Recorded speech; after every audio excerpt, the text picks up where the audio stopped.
Bonjour à tous les esprits curieux. Au milieu du 19e siècle, le Japon était une nation à la croisée des chemins, tiraillée entre tradition et modernité. Le pays, longtemps isolé du reste du monde, vivait encore au rythme des saisons, des rizières et des coutumes ancestrales. Mais sous cette apparente tranquillité, des tensions profondes couvaient.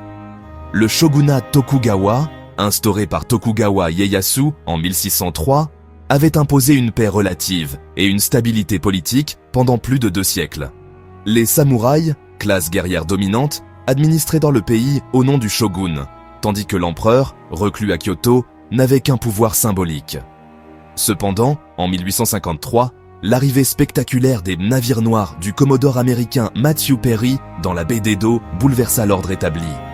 Les Japonais, fascinés et terrifiés par la puissance des navires à vapeur occidentaux, comprirent que leur isolement ne pourrait plus durer. L'ouverture forcée du Japon à l'Occident, imposée par le traité de Kanagawa, provoqua une onde de choc dans toutes les couches de la société. Les samouraïs, autrefois garants de la stabilité, se retrouvèrent déstabilisés par l'afflux de nouvelles idées, de technologies et de marchandises étrangères. Cette période, appelée Bakumatsu, fut marquée par une lutte acharnée entre les traditionalistes, attachés à l'ordre ancien, et les réformistes, qui voyaient dans l'ouverture une chance de moderniser le pays. Des sociétés secrètes, comme les Sonojoi, prônaient le retour du pouvoir à l'empereur et l'expulsion des étrangers. C'est dans ce contexte explosif que le Shinsengumi fit son apparition. Fondé à l'origine comme un groupe de ronins recrutés pour protéger le shogunat, il attira rapidement l'attention par sa discipline et son efficacité redoutable. Le Shinsengumi était une force de police spéciale, reconnaissable à ses uniformes bleu ciel ornés de motifs blancs. Leur mission ? Défendre le shogunat Tokugawa contre les menaces internes, en particulier à Kyoto, où les complots étaient des monnaies courantes. Kyoto, la capitale impériale, était alors un véritable chaudron politique. Les rues étaient le théâtre d'affrontements nocturnes, d'assassinats et de trahisons. Les Shinsengumi patrouillaient sans relâche, traquant les conspirateurs et les saboteurs. Le groupe fut officiellement formé en 1863, sous la direction de figures emblématiques comme Kondo Isami et Hijikata Toshizo. À cette époque, le shogunat vacillait, menacé par la montée des factions pro-impériales et la perte de confiance du peuple. La formation du Shinsengumi fut une réponse directe à la menace croissante des clans Choshu et Satsuma, farouches partisans de la restauration impériale. Les rues de Kyoto devinrent le champ de bataille d'une guerre de l'ombre. Kyoto était une ville assiégée, où la peur et la suspicion régnaient. Les habitants vivaient dans l'angoisse des combats et des représailles, tandis que les samouraïs s'affrontaient jusque dans les ruelles les plus étroites. Les affrontements étaient fréquents. L'un des épisodes les plus célèbres fut l'incident d'Ikedaya, où le Shinsengumi déjoua un complot visant à incendier Kyoto, sauvant ainsi la ville d'une destruction certaine. Le Shinsengumi, réputé pour sa rigueur, n'hésitait pas à employer la force pour maintenir l'ordre. Leur réputation de justiciers impitoyables se répandit rapidement, inspirant la crainte autant que le respect. Ils étaient reconnus pour leur stricte adhésion au code du Bushido, la voie du guerrier. La discipline au sein du groupe était extrême, la moindre infraction était punie de mort, même pour les membres eux-mêmes. Cette intransigeance les rendait à la fois craints et respectés. Les habitants de Kyoto racontaient à voix basse des anecdotes sur leur passage, oscillant entre admiration et terreur. Leur présence à Kyoto symbolisait la volonté du shogunat de résister à la vague de changement. Mais derrière les uniformes, certains membres du Shinsengumi étaient eux-mêmes tiraillés entre fidélité et doute. La formation du Shinsengumi suscita de vives controverses. Certains les voyaient comme des mercenaires sans scrupules, d'autres comme les derniers défenseurs d'un ordre en péril. Beaucoup les considéraient comme de simples voyous, engagés pour faire le sale boulot du shogunat. Des rumeurs circulaient sur leur brutalité et leur goût du sang. Pourtant, pour les partisans du shogunat, ils étaient des héros, prêts à tout sacrifier pour défendre l'ordre établi. Leur loyauté était sans faille, même face à l'adversité. Leur histoire est celle de la loyauté, du sacrifice et, inévitablement, de la tragédie. Nombre d'entre eux périrent dans l'accomplissement de leurs devoirs, laissant derrière eux des récits poignants et des légendes. En plongeant dans l'histoire du Shinsengumi, nous découvrirons non seulement les complexités de leur mission, mais aussi les destins singuliers de ces hommes qui, dans la tourmente du Bakumatsu, sont devenus des légendes. Si vous avez apprécié ce début d'aventure, pensez à liker la vidéo et à vous abonner pour ne rien manquer de la suite. Laissez-nous un commentaire pour partager vos impressions ou, si vous souhaitez simplement soutenir la chaîne, écrivez « Savoir » en commentaire. C'est simple, mais ça fait toute la différence. Prêts à découvrir la suite de l'histoire du Shinsengumi? On se retrouve tout de suite dans le prochain chapitre. Le recrutement du Shinsengumi fut un processus complexe, mêlant opportunité, nécessité et ambition personnelle. À l'origine, le groupe fut formé en 1863 sous le nom de Roshigumi, une milice destinée à protéger le shogun lors de sa visite à Kyoto. Mais très vite, la mission évolua et le recrutement s'intensifia pour répondre à la menace grandissante des mouvements anti-shogunat. Beaucoup de membres étaient des ronins, des samouraïs sans maître, souvent marginalisés et en quête de rédemption. Pour eux, rejoindre le Shinsengumi représentait une rare opportunité de retrouver honneur, statut et un sens à leur existence. Certains candidats venaient de milieux modestes, d'autres étaient issus de familles de samouraïs déchus. L'un des premiers membres, Saito Hajime, était réputé pour sa discrétion et son efficacité, tandis que Okita Soji, alors adolescent, impressionna par sa maîtrise du sabre dès les premiers entraînements. Le Shinsengumi se distinguait par son ouverture relative. Toute personne démontrant loyauté et compétence martiale pouvait prétendre à l'intégrer, indépendamment de son origine sociale. Cette inclusivité, rare à l'époque, était motivée par l'urgence de constituer une force efficace face à l'instabilité de Kyoto. Les épreuves d'entrée étaient redoutables, combats à l'épée, tests de loyauté et parfois même des serments écrits avec du sang. Une anecdote célèbre raconte qu'un candidat, pris en flagrant délit de mensonge, fut immédiatement expulsé, illustrant la rigueur du processus. L'entraînement au sein du Shinsengumi était impitoyable. Les journées commençaient à l'aube, alternant exercices physiques, maniement du sabre et simulation de combats réels. Les erreurs étaient sévèrement sanctionnées, parfois publiquement, pour renforcer la discipline collective. Les membres devaient respecter un code de conduite strict, appelé le Kyokuchu Ato. Ce règlement interdisait notamment la désertion, la trahison et les querelles internes. Toute infraction était passible de sanctions extrêmes, allant jusqu'à la peine de mort. À la tête du groupe, Kondo Izami, fils d'un fermier devenu samouraï, incarnait l'ascension par le mérite. Son charisme et sa droiture inspirèrent le respect, tandis que Hijikata Toshizo, surnommé le vice-commandant démon, imposait la discipline par la crainte et l'exemple. Kondo croyait fermement qu'une force disciplinée était la clé pour restaurer l'ordre dans les rues chaotiques de Kyoto, alors en proie aux assassinats ou les politiques et aux émeutes.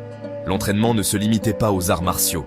Il incluait des leçons de stratégie, de tactique urbaine et de gestion de crise. Les membres apprenaient à anticiper les embuscades et à coordonner des interventions rapides. Les officiers, souvent choisis pour leur intelligence et leur bravoure, participaient activement à l'élaboration des plans d'action. Une anecdote raconte qu'Okita Soji, malgré son jeune âge, proposa une stratégie décisive lors d'une embuscade, sauvant plusieurs camarades. Le leadership au sein du Shinsengumi était à la fois hiérarchique et méritocratique. Les promotions étaient accordées selon le mérite, la bravoure et la loyauté, et non uniquement selon l'ancienneté ou la naissance. Kondo Izami, bien qu'il fût le commandant, n'hésitait pas à déléguer des responsabilités à ceux qui faisaient preuve d'initiative et de courage, créant ainsi une dynamique de groupe unique. Cette flexibilité permit au Shinsengumi de s'adapter rapidement aux situations imprévues, un atout majeur dans un contexte aussi instable. Hijikata Toshizo, quant à lui, était redouté pour sa sévérité. Il appliquait les règles sans exception, allant jusqu'à exécuter lui-même les traîtres. Son surnom de vice-commandant démon n'était pas usurpé. Son style de leadership, mêlant rigueur et exemplarité, forgea l'identité du groupe et inspira la crainte autant que le respect. Malgré sa dureté, Hijikata était animé par un profond sens du devoir envers le shogunat et ses hommes. Il tenait un journal où il consignait ses doutes et ses espoirs pour l'avenir du groupe. Le leadership du Shinsengumi fut souvent mis à l'épreuve par des conflits internes. Les rivalités entre membres, exacerbées par la pression constante, donnaient parfois lieu à des duels ou à des exclusions. Les tensions étaient fréquentes, notamment lors des sélections pour les missions les plus périlleuses, où chacun voulait prouver sa valeur. Les accusations de trahison ou de lâcheté étaient traitées avec la plus grande sévérité. Une histoire célèbre relate l'exécution d'un membre accusé d'espionnage, pour servir d'exemple à tous. Malgré ces épreuves, les dirigeants parvinrent à maintenir la cohésion du groupe grâce à leur engagement indéfectible envers la cause du shogunat et à leur capacité à inspirer la loyauté. Cette discipline et cette solidarité permirent au Shinsengumi de fonctionner comme une unité redoutable, capable d'intervenir rapidement et efficacement dans un environnement en perpétuelle mutation. En explorant leurs missions et leurs batailles, nous découvrirons comment ces éléments de recrutement, de leadership et de discipline furent déterminants dans la légende du Shinsengumi. L'histoire du Shinsengumi est jalonnée de missions audacieuses, de batailles sanglantes et de choix stratégiques qui ont forgé leur légende et bouleversé le destin du Japon à la fin de l'ère Edo.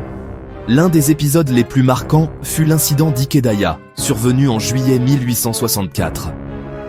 Ce soir-là, le Shinsengumi, alerté par des informateurs et grâce à un réseau d'espions habilement déployé dans Kyoto, découvre qu'un groupe de loyalistes pro-impériaux, principalement des membres du clan Shoshu, prépare un attentat d'envergure, incendier la ville et enlever des officiels du shogunat. Menés par Kondo Izami et Hijikata Toshizo, une vingtaine de membres du Shinsengumi font irruption dans l'auberge Ikedaya. S'ensuit un affrontement féroce dans les couloirs étroits, où la discipline et la rapidité d'action du Shinsengumi font la différence. En moins de 2 heures, ils neutralisent la plupart des conspirateurs, sauvant Kyoto d'un incendie dévastateur. Cet exploit, salué par les autorités du shogunat, consolide la réputation du Shinsengumi comme rempart contre le chaos. Un survivant de l'incident racontera plus tard la terreur ressentie face à la détermination glaciale des hommes en « Haori bleu ciel ». L'incident d'Ikedaya met en lumière l'efficacité du Shinsengumi en matière de renseignement. Leur réseau d'informateurs, composé de geishas, de commerçants et d'anciens ronins, leur permet d'anticiper les menaces et d'agir avec une rapidité redoutable. 4 ans plus tard, en janvier 1868, le Shinsengumi se retrouve au cœur de la bataille de Toba-Fushimi, un affrontement décisif de la guerre de Boshin.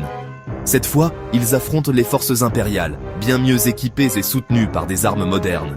La bataille s'étend sur plusieurs jours, marquée par l'utilisation de fusils et de canons occidentaux par les impériaux. Malgré leur bravoure, les hommes du Shinsengumi, armés principalement de sabres et de mousquets anciens, subissent de lourdes pertes. Selon le journal de Hijikata Toshizo, la retraite fut déchirante. Beaucoup tombèrent, d'autres furent capturés. La défaite du Shinsengumi à Toba-Fushimi marque le début de la chute du shogunat Tokugawa. Les conséquences sont dramatiques. Kyoto porte les stigmates de la guerre et l'autorité du shogunat s'effondre. Le Shinsengumi, désormais traqué, doit se replier et se réorganiser. Malgré la défaite, le courage et la ténacité du Shinsengumi sont salués, même par certains adversaires. Des témoignages impériaux évoquent leur discipline et leur sens du sacrifice. Refusant de se rendre, les survivants du Shinsengumi poursuivent la lutte dans les batailles suivantes, notamment à Aizu et Hakodate, animés par un sens du devoir inébranlable. Mais leur mission ne se limite pas au champ de bataille. À Kyoto, ils assurent la police, traquant les espions et répriment les complots, parfois avec une brutalité qui choque la population. Leur efficacité en matière de renseignement repose sur un vaste réseau d'informateurs, dont certains témoignent plus tard de la peur inspirée par le Shinsengumi, capable de frapper à tout moment. Leur simple présence dans les rues de Kyoto suffit à dissuader nombre de fauteurs de troubles, mais instille aussi une atmosphère de crainte et de respect mêlés. Cependant, leurs méthodes expéditives, allant jusqu'à l'exécution sommaire de suspects, leur valent une réputation de tyrans. Des familles de victimes témoignent de la peur et de la colère suscitées par ces pratiques. Cette dualité entre protecteurs et oppresseurs traverse toute l'histoire du Shinsengumi. Certains les voient comme des héros, d'autres comme des bourreaux. Leur rôle complexe reflète la tourmente de l'époque, où l'ordre ancien s'effondre et où chaque camp lutte pour sa survie. L'impact du Shinsengumi sur la période du Bakumatsu est immense. Ils incarnent à la fois la résistance à la modernité et la tragédie d'un monde en mutation. Leur histoire s'inscrit dans la grande fresque des événements du Bakumatsu, où chaque bataille, chaque décision façonne le Japon moderne. Même emportés par les courants du changement, les actions du Shinsengumi continuent d'influencer la mémoire collective et la culture japonaise. À travers leurs représentations culturelles, des témoignages d'époque aux films modernes, nous verrons comment la légende du Shinsengumi a été sans cesse réinterprétée entre mythe et réalité.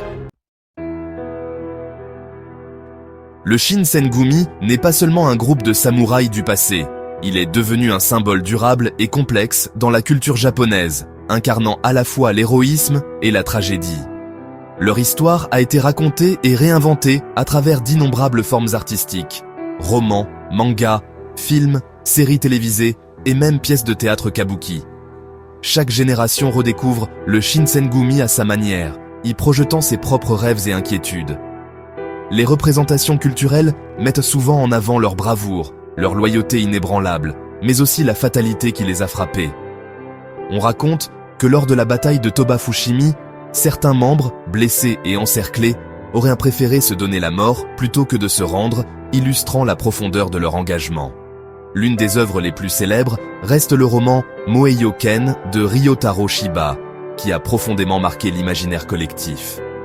Shiba y dresse un portrait nuancé d'Hijikata Toshizo, surnommé le démon du Shinsengumi, mais aussi d'autres figures comme Okita Soji, dont la jeunesse et la maladie ont inspiré de nombreuses légendes. Moeioken a été adapté en film, série et manga, chaque version ajoutant de nouveaux détails ou réinterprétant les événements. Certains témoignages rapportent que des descendants de membres du Shinsengumi ont assisté à ces adaptations, émus de voir l'histoire de leurs ancêtres honorés. Au cinéma, le Shinsengumi est souvent représenté dans des drames historiques et des films de samouraïs pleins d'action. L'un des acteurs les plus célèbres, Toshiro Mifune, a incarné des figures inspirées du Shinsengumi, donnant vie à leur détermination et à leurs dilemmes moraux. Les scènes de combat, souvent chorégraphiées avec soin, rappellent les récits de témoins de l'époque qui décrivaient la discipline martiale du Shinsengumi et leur réputation redoutée dans les rues de Kyoto. Le film de 1966, Shinsengumi, Assassins of Honor, est un exemple marquant. Il met en scène la tension entre devoir et humanité et s'inspire de récits transmis par des familles ayant connu les membres du groupe. On raconte que certains spectateurs, descendants de samouraïs, ont pleuré en voyant la scène finale, se souvenant des histoires racontées par leurs grands-parents. Les séries télévisées, comme Shinsengumi, offrent un récit plus détaillé, explorant les relations personnelles, les trahisons et les sacrifices. Des acteurs ont confié avoir ressenti une responsabilité particulière en incarnant ces figures historiques, certains visitant même les tombes des membres du Shinsengumi pour s'imprégner de leur esprit. Ces souvenirs personnels enrichissent la légende et la rendent vivante pour chaque nouvelle génération. L'héritage du Shinsengumi dépasse le simple divertissement. Dans les écoles japonaises, leur histoire est étudiée comme exemple de loyauté, mais aussi de questionnement sur la violence et le changement. À Kyoto, des monuments et des cérémonies commémoratives rappellent leurs sacrifices. Chaque année, des familles viennent déposer des fleurs, perpétuant la mémoire de ces hommes qui ont choisi de rester fidèles à leurs convictions, même au prix de leur vie. Leur histoire résonne avec les thèmes du devoir et de l'honneur. Des calligraphies anciennes, retrouvées dans des temples, témoignent de la façon dont le Shinsengumi était perçu. À la fois craint et respecté, parfois même admiré par leurs adversaires.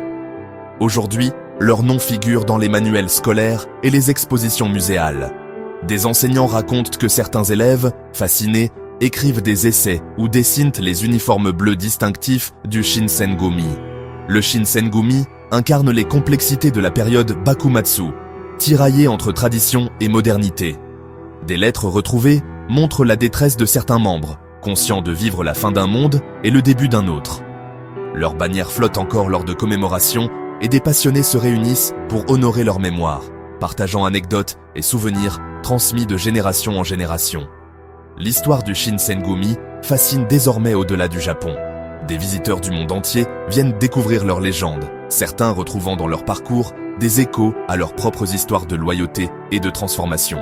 En réfléchissant à leur signification dans les récits modernes, on découvre que le Shinsengumi n'est pas seulement un sujet d'étude, mais une source d'inspiration.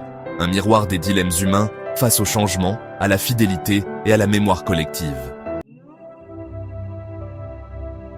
Dans les récits historiques modernes, le Shinsengumi est souvent dépeint comme des héros tragiques. Mais cette image n'est qu'une facette d'une réalité bien plus complexe. Leur histoire, marquée par la loyauté envers une cause perdue, résonne profondément auprès du public japonais et international, car elle incarne le dilemme universel de l'attachement à des idéaux face à l'inéluctabilité du changement. Leur loyauté, souvent célébrée, soulève aussi des questions sur la nature même de l'engagement. Jusqu'où doit-on aller pour défendre une cause, même lorsque celle-ci semble condamnée? Cette interrogation trouve un écho dans d'autres contextes historiques, comme la résistance des chevaliers européens à la fin du Moyen Âge, ou la fidélité des samouraïs à leur seigneur lors de la chute du shogunat. Les historiens contemporains, en analysant la période du Bakumatsu, insistent sur la nécessité de dépasser la vision manichéenne du Shinsengumi. Plutôt que de les voir uniquement comme des martyrs ou des bourreaux, il s'agit de comprendre les tensions qui traversaient la société japonaise de l'époque, la confrontation entre tradition et modernité, l'effondrement d'un ordre ancien et l'émergence d'un nouveau monde. Le Shinsengumi, en ce sens, devient un microcosme de la période Bakumatsu. Leur existence illustre les tiraillements entre la fidélité aux valeurs ancestrales et l'adaptation à une société en pleine mutation. Cette dualité se retrouve dans de nombreux mouvements historiques où les défenseurs de l'ordre établi se retrouvent soudainement marginalisés par le progrès. La signification du Shinsengumi dans l'imaginaire collectif japonais tient à leur incarnation de l'esprit samouraï, mais aussi à leur capacité à symboliser la fin d'une ère. Ils sont souvent perçus comme le dernier bastion des valeurs traditionnelles, mais cette vision romancée occulte parfois la violence et la brutalité de leurs actions, ainsi que les dilemmes moraux auxquels ils furent confrontés. Cette tendance à idéaliser le Shinsengumi n'est pas propre au Japon. On retrouve des processus similaires dans d'autres cultures, où des groupes ayant résisté à la modernité sont ensuite célébrés comme des héros, malgré la complexité de leur héritage. Les mousquetaires en France ou les cosaques en Russie, par exemple, ont eux aussi été mythifiés, parfois au détriment de la réalité historique. Il est donc essentiel de reconnaître la nature duale du Shinsengumi, à la fois exécuteur d'un régime en déclin et individu pris dans un tourbillon de bouleversements sociaux. Leur histoire nous invite à réfléchir sur la façon dont les sociétés se souviennent de leur passé et sur la manière dont les récits sont construits pour servir des besoins contemporains. Les interprétations modernes du Shinsengumi mettent également en lumière les histoires personnelles de ses membres. Des figures comme Kondo Isami et Hijikata Toshizo sont désormais étudiées non seulement comme des chefs militaires, mais aussi comme des hommes confrontés à leurs propres espoirs, doutes et tragédies. Cette humanisation permet une compréhension plus nuancée de leurs choix et de leurs motivations. L'accent mis sur les expériences individuelles reflète un changement dans la manière d'écrire l'histoire. On ne se contente plus de raconter les grands événements, mais on cherche à comprendre les vécus, les émotions et les dilemmes des acteurs de l'époque. Cela rapproche le public des réalités humaines derrière les mythes. En contemplant la place du Shinsengumi dans l'histoire, il devient évident que leur héritage va bien au-delà de la simple nostalgie pour un passé révolu. Leur parcours offre des aperçus précieux sur les défis rencontrés par ceux qui se trouvent à la croisée des chemins du changement et sur la difficulté de concilier fidélité à ses principes et adaptation à la modernité. Aujourd'hui, alors que les visiteurs arpentent les musées de Kyoto ou lisent les lettres des membres du Shinsengumi, ils sont invités à réfléchir à la pertinence de ces leçons pour notre époque. L'histoire du Shinsengumi continue d'être une source d'inspiration, mais aussi de questionnement sur la loyauté, le sacrifice et la lutte permanente entre tradition et progrès. En définitive, le Shinsengumi incarne la complexité du passé japonais, et leur mémoire, loin d'être figée, continue d'évoluer au gré des interprétations et des besoins de chaque génération. Merci d'avoir regardé. Si tu veux faire partie de la prochaine exploration, pense à t'abonner et à activer la cloche de notification. Et comme toujours, continue à apprendre.